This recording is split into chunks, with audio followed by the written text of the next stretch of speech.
இப்போ உதாரணத்துக்கு என் வாழ்க்கையில் நடந்தது சொல்கிறேன். எனக்கு கொஞ்சம் நிறைய நான் பேசிகிட்டே இருக்கிறதுனால கொஞ்சம் தொண்டை கட்டிரும். எனக்கு க்ளோஸ்ட் ஆடியன்ஸ்க்கு பேசும்போது கட்டாது. இந்த மாதிரி பறந்துபட்ட ஆயிரக்கணக்கில் கூடி இருக்கக்கூடிய இந்த மாதிரி பனி விழற இடத்துல பேசினா தொண்டை கட்டிரும். 2-3 நாள் ஆஃப் ஆகிடும், வாய்ஸ் ஆஃப் ஆகிடும். ஒரு நாள் அந்த மாதிரி எனக்கு வாய்ஸே இல்லை. ஒரு கல்யாணத்துக்கு எங்கேயோ போகிறேன். அங்கே ஒருத்தர்கிட்ட கூப்பிட்டு கொஞ்சம் சூடா தண்ணி, கொஞ்சம் சூடா தண்ணி கேட்டேன்.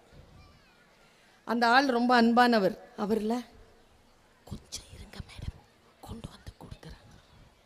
யோ, எனக்கு தான் தொண்டை கட்டி இருக்கு, காது கேட்குது எனக்கு. நீங்கள் என்கிட்ட சத்தமாகவே பேசலாம், என்னால் பேச முடியல. இதில் நான் தெரிந்து கொண்ட ஒரு பொக்கிஷம் என்ன தெரியுமா? குழந்தைகள்தான் மழலை மொழியில், வளர் இளம் பருவத்திற்கான மொழியில், விடலை பருவத்திற்கான மொழியில் நம்மிடத்தில் பேசுவார்கள். நாம் அந்த மொழியில் அவர்களிடத்தில் பேசக்கூடாது. நாம் சுத்தமாக அறிவு கொண்ட மிக மிக நீட்டான ஒரு லாங்குவேஜில் குழந்தைகிட்ட பேசணும். எந்த தாய் தந்தை தன் குழந்தைகளிடத்தில் மிக சரியான சொல்லை தேர்ந்தெடுத்து பேசுகிறார்களோ அவர்கள் மிக ஆளுமையான குழந்தைகளை உருவாக்குகிறார்கள். எங்க அம்மாவுக்கு பேச தெரியாதுங்க, ரொம்பலாம் பேச தெரியாது. ஆனா பேசினா பட்டு கத்தரிச்ச மாதிரி பேசுவாங்க. இந்த வயசுல என்கிட்ட எனக்கு அறிவுரை சொல்லுவாங்க. அவங்க 78 வயசு அவங்களுக்கு.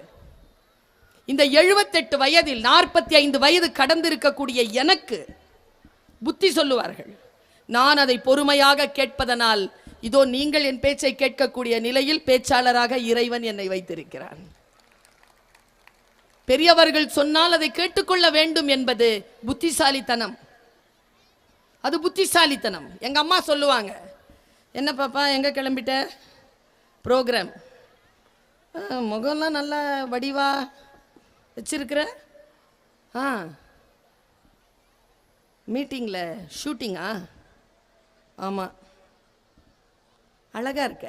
ஏன் மேக்கப் இல்லை நான் நல்லா இருக்க மாட்டேனா? அப்படி இல்லை, நீட்டாக அழகாக இருக்கிறேன். சரி போ.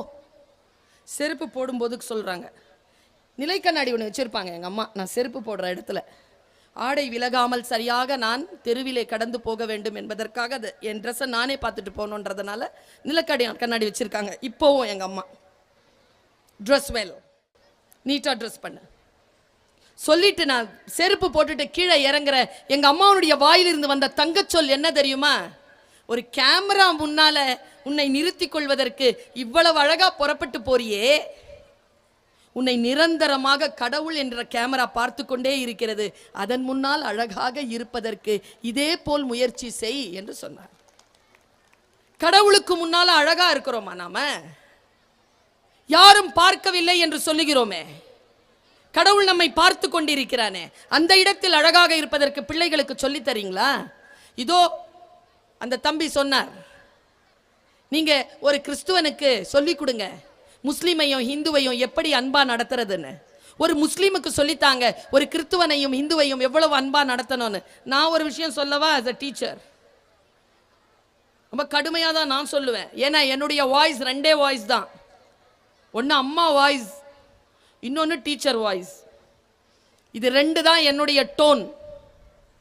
எல்லா குழந்தைகளுக்கும் சொல்லித்தாங்க, வீட்டுக்குள்ள இருக்கும்போது கிறிஸ்துவனாயிரு, வீட்டுக்குள்ள இருக்கும்போது முஸ்லீமாயிரு, வீட்டுக்குள்ள இருக்கும்போது ஹிந்துவாயிரு, சமூகத்திற்குள் போனால் மனிதனாக இரு, மனிதனாக இருப்பதுதான் உன் இலக்கு என்று சொல்லி சொல்லி நாம் குழந்தைகளை வளர்க்க வேண்டும். பல நேரங்களில் குழந்தைகள் நாம் சொல்வதை கேட்டு வளர்வதே இல்லை, நம்மை பார்த்துதான் வளர்கிறார்கள். நாம் எப்படி இருக்கிறோமோ அப்படித்தான் நம்முடைய பிள்ளைகள் வரும். பல நேரங்களில் நாம் சில தவறுகளை செய்து விடுகிறோம். அந்த தவறுகளை செய்கின்ற பொழுது நம் குழந்தை இந்த தவறை செய்யலாம் என்று டேக் ஃபார் கிராண்டட் ஆகுது. உங்க எல்லார்கிட்டையும் நான் சொல்றேன், நம்ம கிட்ட இருக்கக்கூடிய பெருங்குறை என்ன தெரியுமா? நம்ம பிள்ளைக்கு எந்த ஆபத்தும் வந்துடக்கூடாது, நம்ம பிள்ளைக்கு தோல்வியே வந்துடக்கூடாது, நம்ம பிள்ளை அப்படி இருக்கணும். அப்படி நினைக்கக்கூடிய பெற்றோர்கள் ஆளுமையற்ற பிள்ளைகளை வளர்க்கிறார்கள். எனக்கு தெரியாது, இந்த ஸ்கூல்ல ஒரு சர்டிபிகேட் கொடுப்பாங்க, அது கொடுக்குறாங்களான்னு தெரியாது. எல்கேஜி குழந்தைக்கு கொடுப்பாங்கங்க, +2 வரைக்கும் கொடுப்பாங்க அந்த சர்டிபிகேட். 100% அட்டெண்டன்ஸ். கொடுக்குறீங்களா? இல்லை, எனக்கு தெரியல, ஒரு டீச்சராக நான் கேட்குறேன். 100 நாளும் எங்கள் பிள்ளை வந்து என்ன பண்ண போகுது? ஒரு காது குத்துக்கு கூட்டு போறதில்ல, ஒரு கல்யாணத்துக்கு கூட்டு போறதில்ல, ஒரு சாவுக்கு கூட்டு போறதில்ல, ஒரு திருவிழாவுக்கு லீவ் போடுறதில்ல, எதுவுமே இல்லை. 100 நாளும் வந்து இங்க நின்னுடுங்க. நான் ஒரு விஷயம் சொல்லவா? 95 நாள் வாங்க போதும், 5 நாள் லீவ் எடுத்துக்கலாம் குழந்தை. அந்த 5 நாள் அவர்கள் உங்களை பார்ப்பதற்கும் உங்கள் கலாச்சாரத்தை தெரிந்து கொள்வதற்கும் இந்த நாட்டிற்கான மிக அற்புதமான விஷயங்களை அந்த குழந்தை கற்றுக்கொள்வதற்கும் குடும்ப சூழ்நிலையில் நீங்கள் அவர்களை செலுத்த வேண்டும் என்பது ஒரு ஆசிரியராக இருக்கக்கூடிய என்னுடைய கோரிக்கை. இன்னொரு விஷயம் சொல்லவா? குழந்தைகளை ஆசிரியர்கள் கண்டிப்பதற்கு அனுமதி கொடுங்க. கொடுக்குறீங்களா? கொடுக்கறதே இல்லையே. கையில் ஒரு குச்சி வச்சிருப்போம். முதல்ல எங்கள் அம்மாலாம் சொல்லியிருக்கிறாங்க, நான் டிவியில் பல தடவை சொல்லியிருக்கேன், இந்த 2 கண்ணை மட்டும் விட்டுடுங்க, உடம்பெல்லாம் உரிச்சு எடுத்துருங்க. வீட்டில் நான் மிளகா அப்படி போட்டுக்கிறேன். அப்படி சொன்னதுனால தான் பிஹெச்டி வரைக்கும் படிச்சிருக்கேன். நான் பயந்தேன் என் டீச்சர்ஸ்க்கு. எவ்வளவோ அட்டூழியம் அநியாயம் பண்ணுற டீச்சர்லாம் கிடைச்சாங்க, எதிர்த்து பேசினது இல்லையே. நான் யோசிச்சு பார்க்கிறேன், எங்கே பிழை நடக்கிறது? சில பெற்றோர்கள் தவறாக இருப்பது போல், சில ஆசிரியர்கள் தவறாக இருப்பது போல், சில அரசியல்வாதிகள் தவறாக இருப்பது போல், சில போலீஸ்காரர்கள் தவறாக இருப்பது போல் எல்லோரும் இருப்பார்கள் என்கின்ற பொது புத்தி முதலில் நம் சமூகத்தை விட்டு அப்புறப்படுத்தப்பட வேண்டும் என்பது என் கோரிக்கை. எல்லா ஆசிரியர்களும் குற்றவாளிகள் கிடையாது, எல்லா பெற்றோர்களும் குற்றவாளிகள் கிடையாது. இப்போ கூட சமீபத்தில் கேள்விப்பட்டேன், கோவால போய் 4 வயசு குழந்தைய ஒரு அம்மாவே கொன்றுச்சுன்னு. அதனால எல்லா தாய்மார்களும் கொலை செய்கின்றவர்களா? அப்படி கிடையாது. நான் ஒரு விஷயம் சொல்லவா? எங்க கிட்ட குச்சி இருந்தது, டீச்சர்ஸ் கிட்ட ஒழுங்கா இருந்தது சமூகம். புடுங்கிட்டீங்களா? இப்ப அது போலீஸ்காரங்க கிட்ட இருக்கு. அவங்க கிட்ட இருந்து வாங்கி ஒழுங்கா எங்க கிட்டயே கொடுத்துருங்க. அவங்க பயன்படுத்த வேண்டிய அவசியமே இருக்காது, நாங்க வளர்த்து கொடுக்கிறோம். என்கிட்ட வரக்கூடிய பல பெற்றோர்கள், என் பிள்ளை பொய் சொல்லாது, சொல்லும், சூப்பரா சொல்லும். 4 பேரோட சேர்ந்து தான் என் பிள்ளை கெட்டு போகுது. 4 பேருக்கு குரூப்புக்கு லீடரே அவ தான் செய்வா. நான் இன்னொரு விஷயம் சொல்லவா? பயந்துராதீங்க.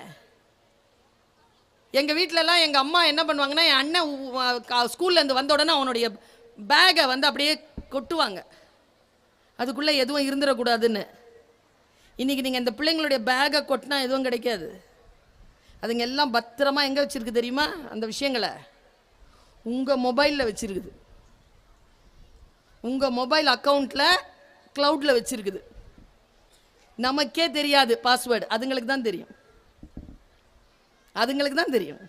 அந்த க்ளவுடை போய் நீங்கள் திறந்து பார்த்தா கூட உங்களுடைய மெட்டீரியலை தான் நீங்கள் பார்க்க முடியுமே தவிர, அவங்க தனியாக ஃபோல்டர் வச்சுருப்பாங்க, அந்த ஃபோல்டருக்குள்ளே என்ன இருக்குன்னு தெரியாது. அவன் ஜெய் என்னை பார்த்து சொல்கிறான், இதெல்லாம் ஏன் சொல்லி கொடுக்குறீங்க பெற்றோர்களுக்கு அப்படிங்கிறான். கற்றுக்கொள்ள வேண்டாமா? பெற்றோர்கள் மிக விழிப்பாக இருக்க வேண்டாமா என்பதற்காகத்தான் நான் இதையெல்லாம் உங்களிடத்தில் பேசுகிறேன். நாம் மிகச்சிறந்த ஆளுமையான குழந்தைகளை உருவாக்க வேண்டும் என்று சொன்னால் நாம் சில தியாகங்களை செய்ய வேண்டும். முதல்ல ஒரு விஷயத்தை சொல்லிக் கொடுங்க, அவசரப்படாத, அவசரப்படாத. ஓடுற ட்ரெயின்ல ஓடாத. ஓடுற ட்ரெயின்ல ஓடுனா எங்கேயும் இறங்க முடியாது, ஸ்டேஷன் வந்தாதான் இறங்க முடியும். சொல்லிக் கொடுங்க. ஏனென்றால் குழந்தைகள் என்ன குழப்பிக் கொள்கிறார்கள் தெரியுமா? தாகத்திற்கும் பொறுமையின்மைக்கும் நடுவிலே இருக்கக்கூடிய சிக்கலை புரிந்து கொள்வதே இல்லை. தாகம் நல்லது, அது உங்களுக்கு லாபத்தை தரும், போராட்டத்தை தராது. பொறுமை இழப்பு இருக்கு இல்லையா, அது உங்களுக்கு லாபத்தை தராது, போராட்டத்தை தரும். தாகம் நல்லது, காத்திருக்க கற்றுக்கொள்வோம். நான் டீச்சர், நான் மாண்டெசரி ட்ரைனிங் பெற்ற டீச்சர். நான் வெறும் பேச்சாளர் கிடையாதுங்க. நான் ஜெயராஜ் சாருக்கு சொல்கிறேன், பிஎட் செஞ்சுருக்கேன் சார், படிச்சிருக்கேன் ரெகுலரில். ஃபர்ஸ்ட் கிளாஸில் பாஸ் பண்ணியிருக்கேன். யூனிவர்சிட்டி ரேங்க் அதில். நான் பேச்சுலர் ஆஃப் எஜுகேஷன் படித்தவனா, அதனால சில்ட்ரன் சைக்காலஜி எனக்கு தெரியும். ஒரு குழந்தைய 6 குழந்தைகளை ஒரு ரூம்ல உட்கார வச்சு சாக்லேட்ஸை வச்சுட்டு, ஒரு 6-7 வயசு குழந்தைக்கு முன்னால சாக்லேட்ஸை வச்சுட்டு 20 மினிட்ஸ் டைம் கொடுத்து சாப்பிடாதீங்கன்ட்டு 20 மினிட்ஸ் கழிச்சு உள்ள வந்து பார்த்தாங்க. நடந்த செய்தி இது. 4 குழந்தை சாப்பிட்டு இருந்துச்சு, 2 குழந்தை சாப்பிடல, வெயிட் பண்ணிட்டு இருந்துச்சு. எந்த குழந்தை தன்னுடைய ஆர்வத்தை தன் கட்டுக்கோப்பில் வைத்து அதை சாப்பிடாமல் இருந்ததோ, வருங்காலத்தில் மிக நல்ல மதிப்பெண் எடுத்து தலைமைத்துவ ஆற்றலோடு அந்த 2 குழந்தைகளும் வளர்ந்தன. அந்த டீச்சர் வந்து தன்னுடைய கேஸ் ஸ்டடியில எழுதுறார். காத்திருக்க சொல்லி தருகிறோமா? உங்க எல்லாருக்குமே நான் ஒரு விஷயத்தை சொல்றேன். பெற்றோர்களே, தயவு செய்து பிள்ளைகளிடத்தில் ஏதேனும் வாக்குறுதி கொடுத்தால் நிறைவேற்றி விடுங்கள். வாக்குறுதி கொடுத்துவிட்டு நிறைவேற்றாமல் இருக்காதீர்கள். பர்வீன் சுல்தானாவை கேட்டால் குழந்தைகளுக்கு எந்த வாக்குறுதியும் கொடுக்காதீர்கள் என்றுதான் சொல்வேன். கொடுத்துட்டா நிறைவேற்றிடுங்க. தமிழ் பேச்சு எங்கள் மூச்சு என்கின்ற நிகழ்ச்சியில் நான் நடுவராக உட்கார்ந்து இருந்த பொழுது ஒரு சிறப்பு விருந்தினர் வந்து உட்கார்ந்தார். தமிழ்நாட்டில் முக்கியமான ஒரு மனிதர். அவர் சொன்ன ஒரு செய்தியை கடத்திட்டு போறேன். இதோ நான் சொல்லுகின்ற இந்த சொல் உங்களுடைய வாழ்க்கையில் எப்படிப்பட்ட பாதிப்பை கொண்டு வருகிறது என்று எனக்கு தெரியாது. கடத்த வேண்டியது என் கடமை, அதனால் சொல்லிவிட்டு போகிறேன். நான் இவ்வளவு ஆளுமையா இருக்கிறேனா, அதுக்கு காரணம் என் அப்பா என்று தொடங்கினார் அவர் தன் பேச்சை. எங்க அப்பாவை அந்த ஊர்ல யாருக்கும் தெரியாது, ஆனா எனக்கு ரொம்ப நல்லா தெரியும். எங்க அப்பாவுடைய ஃப்ரெண்ட்ஸ் எனக்கு தெரியும், எங்க அப்பாவுடைய பழக்க வழக்கங்கள் எனக்கு தெரியும், எங்க அப்பா எனக்கு நல்ல நண்பன். இப்படி சொல்லிதான் அவர் தன் பேச்சை தொடங்கினார். சொல்லும் போது அவர் குறிப்பிட்ட ஒரு விஷயத்தை மட்டும் சொன்னார், அதை கடத்துறேன். நான் 7th ஸ்டாண்டர்ட்ல 10th ரேங்க் உள்ள வாங்கிடுவேன். அந்த வாட்டி நான் 3 சப்ஜெக்ட்ல ஃபெயில் ஆயிட்டேன், ரேங்க் வாங்கல, ஹாஃப் ஏர்லி. அதுக்கப்புறமா இந்த எக்ஸாம் வரும்ல, மாடல் எக்ஸாம், அது வரும், அதில் ரேங்க் எடுத்து காட்டுன்னு சொன்னார் அப்பா. நீ 3 ரேங்க் உள்ள வந்துட்டேனா நீ என்ன கேட்குறியோ அது கொடுக்குறேன்னு சொன்னார். நான் சொன்னேன், சரிப்பா வாங்குறேன்னு சொல்லிட்டேன். உனக்கு என்ன வேணும்னு கேட்டார். அந்த வயசுல எனக்கு அப்பா கிட்ட கேட்கறது என்னன்னு தெரியல, ஆனா ஆழ் மனசுல ஒரு ஆசை இருந்துச்சு, அதை நான் கேட்டுட்டேன். என்னப்பா சொன்னேன் அப்படின்னு நான் மற்ற பக்கத்துல சுகி சிவம் சார் கேட்கிறாரு, என்ன சொன்னீங்க அப்படின்னு. 3 sketch pen, 3 colour sketch pen. நமக்கெல்லாம் 1 தான் கிடைக்கும், இல்லைன்னா 2 தான் கிடைக்கும், மேக்ஸிமம் 3 எல்லாம் பயங்கர லக்ஸுரி. அந்த 3 பென் கேட்டேன். சரின்னு அப்பா போயிட்டார். எனக்கு எக்ஸாமினேஷன் 2 மாதம் கழிச்சு வந்தது. நான் எழுதினேன், 2nd ரேங்க் வாங்கினேன். வாங்கிட்டு நான் வீட்டுக்கு வரும்போது அன்றைக்கி சாட்டர்டே, எங்கள் அப்பா ஊரில் இல்லை. நான் அப்பா வருவாருன்னு ஞாயிற்றுக்கிழமை வெயிட் பண்ணேன், அப்பா வரல. ஞாயிற்றுக்கிழமை நைட்டு, திங்கக்கிழமை காலைல ரிப்போர்ட் கார்டு கொடுக்கணும், அதனால் ஞாயிற்றுக்கிழமை நைட் அம்மாட்ட போய் ரிப்போர்ட் கார்டை காட்டினேன். அம்மா பார்த்துட்டே 2nd ரேங்காடா, ஏண்டா எப்படா வந்துச்சு? நேற்று வந்துச்சுமா. ஏண்டா கொடுக்கல? இல்லைம்மா அப்பாட்ட காட்டலான்னு இருந்தேன். அப்பா புதன்கிழமை தானடா வருவார், இரு இதை காட்டுவ அப்படின்னு சொல்லி அப்பா ஒரு வேலை சொன்னாருடா உனக்கு அப்படின்னு கூட்டிகிட்டு போய் அப்பாவுடைய ரூம் திறந்து அவருடைய கபோர்டில் இருந்து 3 கலர் ஸ்கெட்சை எடுத்து அந்த பையன்கிட்ட கொடுத்து, பையன் கொண்டாந்து ரிப்போர்ட் கார்டு கொடுக்கும் பொழுது இந்த 3 ஸ்கெட்ச் பெண்ணை கொடுத்துருன்னு அப்பா சொன்னாராம். நான் இங்கே எங்கே தெரியுமா நான் விதிர்த்து போனேன். தன் குழந்தையின் மீது நம்பிக்கை வைத்த தகப்பன், 10 ரேங்க்ல வாங்குற குழந்தை, இதோ நான் இந்த வார்த்தையை சொல்லுகிறேன், 3 ரேங்க்குள்ள வந்துருவான்னு அந்த தகப்பன் நம்பி அவன் எப்போ போய்ங்க அந்த 3 ஸ்கெட்ச் பெண்ணை வாங்கியிருப்பான். அந்த அப்பா தன்னை நம்பி இருக்கிறார் தன்னுடைய தகப்பன் என்பதற்காக ஃபர்ஸ்ட் 3 ரேங்க்ல நான் வருவேன் என்று சொன்ன அந்த குழந்தை, இந்த பாண்டேஜ் இருக்குல்ல, இந்த பாண்டேஜை ஏற்படுத்துங்க. மதுரக்காரங்களுக்கு சொல்லித்தர வேண்டியதில்லை பாண்டேஜுக்கு, ஃபேமிலி பாண்டேஜ். ஆனால் இன்னைக்கு குறைஞ்சிக்கிட்டு இருக்கு. எப்படி குறைஞ்சிக்கிட்டு இருக்குன்றத சொல்கிறேன். இன்னிலிருந்து இந்த டைம் நோட் பண்ணி வச்சுக்கோங்க. வீட்டுக்கு போய் உங்கள் பையன்கிட்டயோ உங்கள் பொண்ணுக்கிட்டயோ பேசுகிற லாங்குவேஜை மாற்றுங்க, இன்னிலிருந்து மாற்றுங்க. என்ன தெரியுமா சொல்லி வளர்க்குறீங்க? இங்கே பாடுறா, என்னையா என் பொஞ்சாதியை நீ பார்த்துக்கணுன்ற அவசியம் கிடையாது, பிள்ளைங்களெல்லாம் பார்க்கணுங்கிற அவசியம். நீ நல்லா படித்து நல்ல ஆளாகி பெரிய ஆளாவா, அது செஞ்சா போதும், எனக்கு நீ கஞ்சி ஊத்த வேணாம். இப்படி சொல்லாதீங்க. பல பசங்க அப்படிதான் இருக்கிறானுங்க. எப்படி சொல்லுங்க தெரியுமா? பாரா, நானும் என் மனைவியும் எங்கள் வாழ்க்கையில் அடையக்கூடிய அத்தனை இன்பங்களையும் அடகு வைத்து உன்னுடைய படிப்பிற்காக நாங்கள் செலவழித்துக் கொண்டிருக்கிறோம். இந்த படிப்பை படித்து முடித்து என்னையும் என் மனைவியையும் உன் தம்பி தங்கைகளையும் நீதான் பார்த்து கொள்ள வேண்டும் என்று சொல்லி சொல்லி ஒரு பாண்டேஜை ஏற்படுத்தி அந்த பிள்ளைகளை வளர்த்தெடுங்க. குழந்தைகளுக்கு அந்த பாண்டேஜ் வரட்டும். பல நேரங்களில் நான் பார்க்கிறேன், குழந்தைகள் நாம் பெறாத எல்லா இன்பங்களையும் பெற்றுவிட வேண்டும் என்று நினைக்கிறோம். கிடையாது. நாம் பெறாத இன்பங்கள் என்பது நாம் வாழ்க்கையில் முன்னேறுவதற்காக நமக்கு கிடைத்த ஆசீர்வாதங்கள். அந்த ஆசீர்வாதங்கள் இருந்த காரணத்தினால்தான் நாம் பல இன்னல்களை கடந்து வந்தோம். பிரின்சிபல் பேசும்போது சொன்னாங்க, பிரின்சிபலா இருக்கிறது கஷ்டம், கல்லும் முள்ளும் காலுக்கு மெத்தைன்னு சொல்லுவாங்க. பிரின்சிபல் ஏன் அந்த வார்த்தையை சொன்னாங்க? பிரின்சிபலுடைய வேலை என்ன? அவங்க டெய்லி பிரச்சனையை, என்ன பிரச்சனையை சந்திக்கிறாங்கன்னு தெரியுமா? எந்த மாதிரியான சிக்கல்களை, சவால்களை அவர்கள் சந்திக்கிறார்கள். அத்தனை சவால்களையும் கடந்துதான் உங்கள் பிள்ளைகளை வடிவமைத்து வீட்டிற்கு அனுப்புகிறோம். அதை மூலியாக்காமல் திரும்பவும் நீங்கள் எங்களுக்கு வகுப்பறைக்கு அனுப்ப வேண்டும். இவ்வளவுதான் எங்களுடைய கோரிக்கை. நாங்கள் சரியாக கொடுப்பதை நீங்கள் பின்னமாக்காமல் கொடுத்து விட்டால் போதும். எனக்கு தெரிந்து பல பிள்ளைகள், உங்கள் தாளாளர் சொன்னது போல், நான் சொல்லுகிறேன் என்பதற்காக தவறாக நினைக்காதீர்கள், இரண்டு முகம் கொண்டிருக்கிறார்கள். என் மகன் உட்பட, இங்கே இருக்கக்கூடிய ஒவ்வொருவருடைய பிள்ளை உட்பட 2 faces. ஒன்று, இந்த மாணிக் பாஷா இந்த படத்தில் சொல்வார்ல, என் பேர் மாணிக்கம், எனக்கு இன்னொரு பேர் இருக்குன்னு. அந்த மாதிரி இன்னொரு பேரோட தான் சுற்றுதுங்க எல்லாம். அதனால் கவனம். நம்முடைய வாழ்க்கையில் நாம் பேசுகின்ற பேச்சிலிருந்து நம்முடைய சிறு அசைவு அந்த குழந்தைகளை பாதிக்கும் என்பதனை மட்டும் நீங்கள் மனதிலே உறுதிப்படுத்தி கொண்டு அந்த குழந்தைகளை வளர்க்க வேண்டும் என்று நான் கேட்கிறேன். நீண்ட நெடிய பயணம் இது சாதாரண பயணம் அல்ல.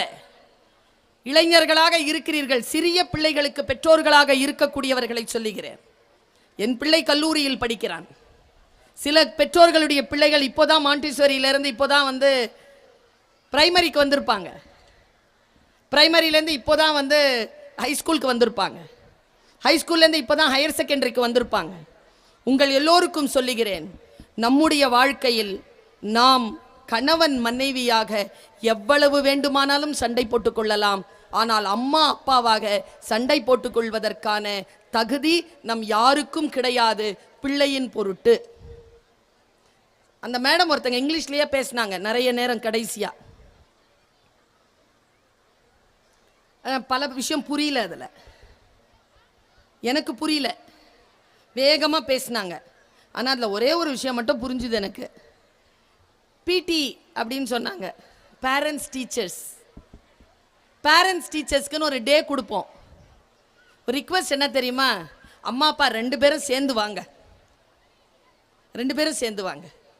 ஒருத்தர் இல்லைன்னு வச்சுக்கோங்களேன், தனியாக வாங்க. ஒருத்தர் ஊரில் இல்லை, வேலையா வெளியில் போயிருக்காங்க, தனியாக வாங்க. ஒரே ஊரில் இருக்கிறீங்க, ஒரே வீட்டில் குடியில் இருக்கிறீங்கன்னா தயவு செஞ்சு 2 பேரும் சேர்ந்து வந்து பாருங்க. பிள்ளைகளை பற்றி அந்த நேரத்தில் ஆசிரியர் பேசுகின்ற சொல் மிக மிக முக்கியமானது.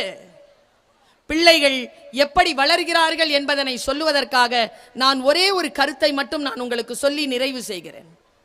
எனக்கு தெரியும் கேட்கிறது ரொம்ப கஷ்டம், பேசிடலாம், பேசுறது போத. என்ன எனக்கு வந்து என் குடும்பத்தில் எனக்கு பெரியம்மா பெரியப்பா அப்படி அந்த அந்த சைடு இருக்குல்ல, அதில் ஒரு 4 உறவு இருக்கு. சித்தப்பாங்க 2, ஒன்று விட்ட சித்தப்பா, ஒரு சித்தப்பா, ஒரு பெரியப்பா, ஒரு அத்தை. 4 பேரை வீட்டுக்கு வந்துடுவாங்க மாதம். எங்கள் அம்மா என்ன மாதிரி என் அக்கா தங்கச்சிங்களையும் நிற்க வச்சு அட்வைஸ் பண்ண சொல்லுவாங்க. ஒவ்வொருத்தரும் 15 நிமிஷம் 20 நிமிஷம் அட்வைஸ் பண்ணுவாங்கங்க. ஆக மொத்தம் எவ்வளோ ஆச்சு? இந்த குழந்தைங்களுக்கு அட்வைஸ் கேட்க முடியாது தெரியுமா? அதில் ஒரு சித்தப்பா தம்பி, அவருக்கு அட்வைஸ் பண்ணவே தெரியாது. அட்வைஸ் பண்ண தெரியாதுன்னு அவருக்கு தெரியாது, வச்சு செய்வார். 45 நிமிஷம் இவ்வளோ சோறு சாப்பிட்ணும் பாரு, அப்போதான் புத்தி வளரும் பாரு. நான் ஒன்று சொல்லட்டுமா? எப்பொருள் யார் யார் வாய் கேட்பினும் அப்பொருள் மெய்ப்பொருள் காண்பதறிவு. யார் எதை சொன்னாலும் ஏன் இதை சொல்கிறார்கள் என்பதை மட்டும் மனதில் உள்வாங்கி வைத்துக்கொள். பெற்றோர்களை கூர்ந்து கவனி. அவர்களுடைய வார்த்தைகளில் பிழை இருக்கலாம், ஆனால் அவர்களுடைய இன்டென்ஷன்ல பிழை இருக்காது. அந்த இன்டென்ஷனோட ஒருத்தங்க வளரணும்னா சில நுட்பமான விஷயங்களை நான் சொல்றேன், புரிகிற மாதிரி பேசுங்க. எனக்கு தெரிந்து குழந்தைகள் புரிந்து கொண்டால் போதுமானது.